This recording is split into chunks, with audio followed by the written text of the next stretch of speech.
Hi hello. അപ്പോൾ എല്ലാവർക്കും ഞങ്ങളുടെ പുതിയൊരു വ്ളോഗിലേക്ക് സ്വാഗതം. അപ്പോൾ ഓണമൊക്കെ അല്ലേ, എല്ലാവരും ഓണത്തിൻ്റെ പ്രിപ്പറേഷൻസ് ഒക്കെ തുടങ്ങിയോ? അപ്പോൾ ഓണത്തിന് ഇടാൻ പറ്റിയ നല്ല 2 ഇൻവിസിബിൾ മാല നമുക്ക് ചെയ്താലോ? അപ്പോൾ ഞാൻ കാണിച്ചട്ടെ. ഇതാണ് സിമ്പിളായിട്ടുള്ള ഒരു ഇൻവിസിബിൾ മാല. ഒന്നിതാണ്, പിന്നെ ഒന്ന് ഇത് നമുക്ക് 2 in 1 ആയിട്ട് യൂസ് ചെയ്യാം. വേണമെങ്കിൽ ഇങ്ങനെ നമുക്ക് യൂസ് ചെയ്യാം, അല്ലെങ്കിൽ ഇങ്ങനെയും യൂസ് ചെയ്യാം.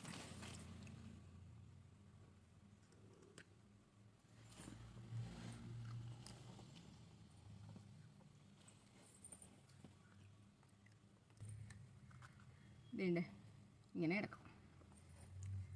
അപ്പോൾ ഇത് 1 സൈഡ്,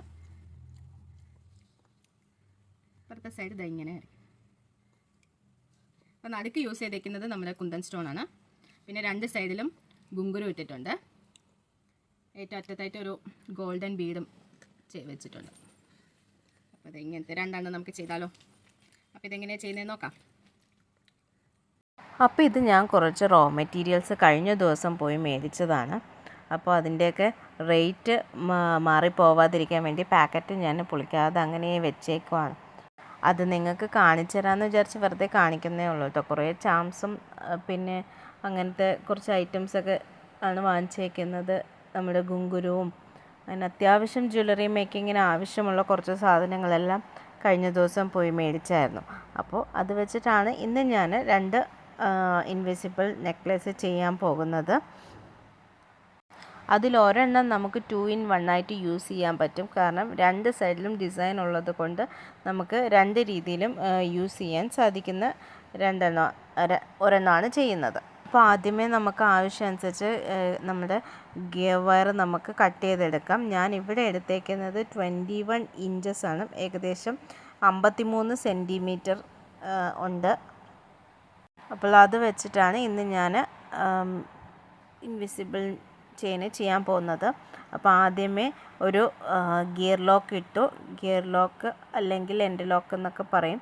അപ്പോൾ ഞാൻ ഗിയർ ലോക്ക് ഇട്ടു. എന്നിട്ട് അതിലേക്ക് ഒരു റിങ്ങും കൂടി കൊടുത്തിട്ട് അതിനെ ഗിയർ ലോക്ക് നമ്മുടെ ആ ഗിയർ വയറിനെ ലോക്കിൻ്റെ ഉള്ളിൽ കൂടി അകത്തേക്കെടുത്ത് ഇതുപോലെ അകത്തേക്ക് കയറ്റി അവിടെ നമ്മൾ നോസ് പ്ലെയറോ എന്തെങ്കിലും വെച്ചിട്ട് ടൈറ്റ് ചെയ്ത് കൊടുത്തു കഴിഞ്ഞാൽ പിന്നെ അത് അവിടെ നിന്ന് അനങ്ങത്തില്ല. എപ്പോഴും നമ്മൾ ചെയ്യുന്ന സമയത്ത് ഗിയർ വയർ കുറച്ച് കൂടുതൽ എടുക്കുന്നതായിരിക്കും നല്ലത്. അപ്പോൾ നമുക്ക് ആവശ്യമില്ലെങ്കിൽ അത് വേണമെങ്കിൽ കട്ട് ചെയ്ത് കളയാം. എന്നാൽ നമുക്ക് കുറച്ച് കൂടുതൽ ഇരിക്കുന്നത് എപ്പോഴും നല്ലതായിരിക്കും. ഞാനിവിടെ 2 ഗിയർ ലോക്ക് യൂസ് ചെയ്തിട്ട് ലോക്ക് ചെയ്യുന്നുണ്ട്. കുറച്ച് ഗ്യാപ്പ് ഇട്ടിട്ട് നമ്മുടെ ഗിയർ വയറിൻ്റെ എൻഡിലായിട്ട് നമ്മൾ തിരിച്ച് കയറ്റിയ ഗിയർ വയറിൻ്റെ എൻഡും കൂടി ചേർത്താണ് രണ്ടാമത്തത് ലോക്ക് ഇട്ടേക്കുന്നത്. ഇനി ഇത് കുറച്ച് ഞാൻ നമ്മുടെ അടുത്ത ഗിയർ ലോക്ക് ചെയ്യേണ്ട സ്ഥലം വിട്ടിട്ട് ഞാൻ സെൻറ്റർ പോർഷൻ നോക്കിയിട്ട് നമുക്ക് ഇനി എങ്ങനെയാണ് കാര്യങ്ങളെന്നെല്ലാം മാർക്ക് ചെയ്തു. അപ്പോൾ സെൻറ്റർ പോർഷൻ കറക്റ്റായിട്ട് കിട്ടി. അപ്പോൾ എവിടെ മുതലാണ് ഇനി എനിക്ക് ഗുങ്കുരു ഇടേണ്ടതെന്ന് വെച്ചിട്ട് ഞാൻ നോക്കിയിട്ട് അവിടെ ഞാനൊരു ഗിയർ ലോക്ക് ഇട്ടു. എന്നിട്ട് ഒരു ഗോൾഡൻ ബീഡും കൂടി ഇട്ടിട്ട് അതിൻ്റെ ശേഷമാണ് ഈ കുന്തൻ ഇട്ടേക്കുന്നത്. കുന്തൻ്റെ 2 സൈഡിലും ഹോളുണ്ട്. അപ്പോൾ അത് വെച്ചിട്ട് ഞാൻ കുന്തൻ സ്റ്റോൺ കയറ്റി. ഇനി അടുത്ത് നമ്മൾ വീണ്ടും അതേപോലെ തന്നെ ഗുങ്കുരു ഇപ്പുറത്തെ സൈഡും കൂടി ഇട്ട് ഒരു ഗോൾഡൻ ബീഡ് ഇട്ടിട്ട് നമുക്ക് ലോക്ക് ചെയ്യാം. അപ്പോൾ അത്രയേ ഉള്ളൂ.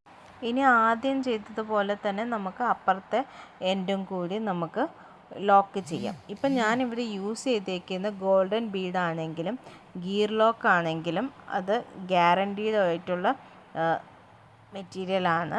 കാരണം അത് കളറ് പെട്ടെന്ന് ഫെയ്ഡ് ആവില്ല. നേരത്തെ ഞാൻ ഒരിക്കൽ മേടിച്ചതായിരുന്നെങ്കിൽ അത് കളറ് ഫെയ്ഡ് ആവുന്ന ടൈപ്പ് ഗിയർ ലോക്കായിരുന്നു. അതുകൊണ്ട് ഇപ്രാവശ്യം ഞാൻ ചോദിച്ചാണ് മേടിച്ചത്. അപ്പോൾ ഇത് ഗ്യാരൻറ്റി ഉള്ള ടൈപ്പാണ്. ലാസ്റ്റ് നമുക്ക് കൊളുത്തും കൂടി ഇട്ടിട്ട് നമ്മുടെ ഈ ചെയിന് നമുക്ക് ഫിനിഷ് ചെയ്തെടുക്കാം. അപ്പോൾ വളരെ സിമ്പിളാണ്, അതുപോലെ തന്നെ ഈസിയും ആയിട്ടുള്ള ഒരെണ്ണമാണ് ആദ്യം ചെയ്തത്. ഇനിയിപ്പോൾ രണ്ടാമത്തത് നമ്മൾ ചെയ്യുന്നത് ഇതുപോലത്തെ ചാംസ് യൂസ് ചെയ്തിട്ടാണ്. ഇതിന് കോസ്റ്റ് വരുന്നത് വെറും 8 രൂപയാണ്. അപ്പോൾ നമുക്ക് ആദ്യമേ ഒരു എൻഡ് നമുക്ക് ഗിയർ ലോക്കൊക്കെ ഇട്ട് നമ്മുടെ റിങ് ഇട്ടിട്ട് സെറ്റാക്കി വെക്കാം. എന്നിട്ട് അതിന് ശേഷം നമ്മുടെ സെൻട്രൽ പോർഷനും നോക്കി നമുക്ക് എവിടെയൊക്കെയാണ് നമ്മുടെ ഈ ചാംസ് ഇടേണ്ടതെന്ന് നോക്കിയിട്ട് നമ്മൾ കറക്റ്റ് സ്പോട്ട് കണ്ടുപിടിച്ചിട്ട് ഇനി അടുത്ത് നമ്മൾ ഗിയർ ലോക്ക് ഇടുകയാണ്. ഗിയർ ലോക്ക് ഇട്ടിട്ട് അവിടെ നമ്മൾ ലോക്ക് ചെയ്ത് വെച്ചിട്ട് പിന്നെ ഞാനൊരു ഗോൾഡൻ ബീഡ് ഇട്ട് പിന്നെ ഈ ചാംസ് ഇട്ട് പിന്നെ വീണ്ടും ഒരു ഗോൾഡൻ ബീഡ് ഇട്ട് പിന്നെ ഗിയർ ലോക്ക് ഇട്ട് ലോക്ക് ചെയ്യുകയാണ് ചെയ്തത്. ഈ ചാംസിലാണെങ്കിൽ 3 ലൂപ്പ് കൂടിയുണ്ട്. അപ്പോൾ ആ ലൂപ്പിനകത്ത് ഞാൻ ഗുങ്കുരുവാണ് ഇട്ട് കൊടുക്കുന്നത്. ആദ്യം ഒരു റിങ്ങിനകത്ത് ഞാൻ 4 ഗുങ്കുരു വെച്ചാണ് ഇട്ടേക്കുന്നത്. അപ്പോൾ 3 എണ്ണത്തിലും കൂടിയായിട്ട് 12 എണ്ണം ഇട്ടിട്ടുണ്ട്. സെയിം ഈ പ്രോസസ്സ് തന്നെ നമ്മൾ ബാക്കി 2 ചാംസിനും ചെയ്തെടുക്കുകയാണ്. നമ്മൾ മെയിനായിട്ട് ഇതിൽ ശ്രദ്ധിക്കേണ്ട കാര്യം എന്ന് പറയുന്നത് ഗിയർ വയർ ഒരിക്കലും ബെൻഡ് ആവാൻ പാടില്ല. ഒരിക്കൽ ഗിയർ വയർ ഒന്ന് ബെൻഡായി കഴിഞ്ഞ് കഴിഞ്ഞാൽ പിന്നെ അത് ആ ഒരു ബെൻഡ് എപ്പോഴും അവിടെ കാണും. അപ്പോൾ അതിന് നമ്മുടെ നെക്ലേസിൻ്റെ ഫിനിഷിങ് വളരെ വൃത്തികേടായിരിക്കും. പിന്നെ ഇത് നമുക്കത് യൂസ് ചെയ്യാൻ തന്നെ പറ്റില്ല. എപ്പോഴും അതവിടെ ബെൻഡ് അങ്ങനെ നിൽക്കും. അപ്പോൾ അത് നമ്മൾ എപ്പോഴും ശ്രദ്ധിക്കേണ്ട ഒരു കാര്യമാണ്. ഞാനൊരു ഇൻസ്റ്റഗ്രാം പേജിൽ എൻക്വയറി നടത്തിയപ്പോൾ അവരെന്നോട് നല്ല കൂടുതൽ റേറ്റാണ് പറഞ്ഞത്. അതുകൊണ്ടാണ് ഞാനിതൊന്ന് ചെയ്ത് നോക്കാമെന്ന് വിചാരിച്ചത്. അപ്പോൾ എനിക്ക് ആദ്യം ഞാൻ കാണിച്ച 2-in-1 ഇൻവിസിബിൾ നെക്ലേസിൽ എനിക്ക് ചിലവായത് വെറും 50 രൂപ അല്ലെങ്കിൽ ഒരു 55 രൂപ. കാരണം ആ നടുക്കത്തെ കുന്തൻ സ്റ്റോണിന് 30 രൂപയാണ് വില. ബാക്കി അതെല്ലാം കൂടി ചേർത്ത് ഒരു 50 രൂപയ്ക്കകത്ത് ആകുള്ളൂ. ഇപ്പോൾ കാണിക്കുന്ന ഇതിനാണെങ്കിൽ എനിക്ക് ഒരു ചാമിന് 8 രൂപയാണ് വില. അങ്ങനെ നോക്കുമ്പോൾ 24, പിന്നെ ബാക്കിയെല്ലാം കൂടി ചേർക്കുമ്പോൾ ഒരു 35-40 റേറ്റ് ആവുന്നുള്ളൂ. അപ്പോൾ നമ്മൾ പുറത്തൊരു ബൊട്ടിക്കിൽ ചെയ്യുമ്പോൾ എന്ത് വിലയുടെ വ്യത്യാസം ഉണ്ടെന്ന് നമുക്കത് ആലോചിച്ച് നോക്കുമ്പോൾ മനസ്സിലാവുന്നതല്ലേ. അപ്പോൾ ഇനി ഇതുപോലെ നമുക്ക് 3 എണ്ണം കൂടി ആഡ് ചെയ്തതിന് ശേഷം ലാസ്റ്റ് എൻഡിൽ ലോക്കും കൂടി ചെയ്ത് കൊടുത്തു കഴിഞ്ഞാൽ നമ്മുടെ കൊളുത്തും കൂടി ഇട്ട് കഴിഞ്ഞാൽ നമ്മുടെ ചെയിൻ ഇവിടെ റെഡി ആയിട്ടുണ്ട്.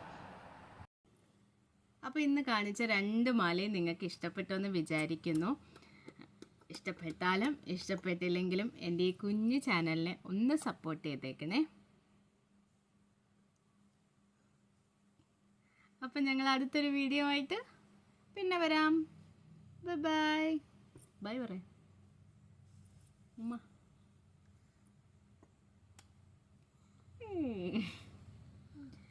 ബൈ.